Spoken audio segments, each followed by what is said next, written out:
मुख्यमंत्री देवेंद्र फडणवीसांचा वंदे भारत एक्सप्रेसनं प्रवास. पंतप्रधानांच्या इंधन बचतीच्या आवाहनानंतर फडणवीस मुंबईहून शिर्डीला वंदे भारतनं रवाना. शिर्डीमधील कार्यक्रमाला उपस्थिती लावणार. देशभरात पेट्रोल डिझेलच्या दरात वाढ सुरूच. पेट्रोल 87 पैसे तर डिझेलच्या दरामध्ये 91 पैशांची वाढ. मोदींच्या आवाहनानंतर तिसऱ्यांदा पेट्रोलच्या दरात वाढ. काही ठिकाणी निश्चितपणे तणावाची स्थिती. पेट्रोल डिझेलची साठेबाजी करू देऊ नका. मुख्यमंत्री देवेंद्र फडणवीसांचे सर्व जिल्हाधिकाऱ्यांना आदेश. इराण अमेरिकेतील संघर्ष सुरू राहणं भारतासाठी धोक्याची घंटा. पेट्रोल डिझेलच्या दरात आणखी वाढ. रिझर्व्ह बँकेकडून चिंता व्यक्त.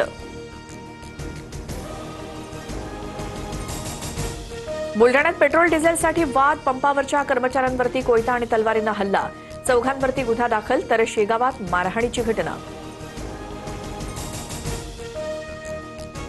राज्यातील अनेक जिल्ह्यामध्ये पेट्रोल डिझेलसाठी नागरिकांच्या रांगा तर अनेक ठिकाणी नो स्टॉकचे फलक. वाशिममध्ये इंधनासाठी शेतकऱ्यांचा पेट्रोल पंपावरती मुक्काम. परभणी आणि जळगावात नागरिकांच्या रांगा.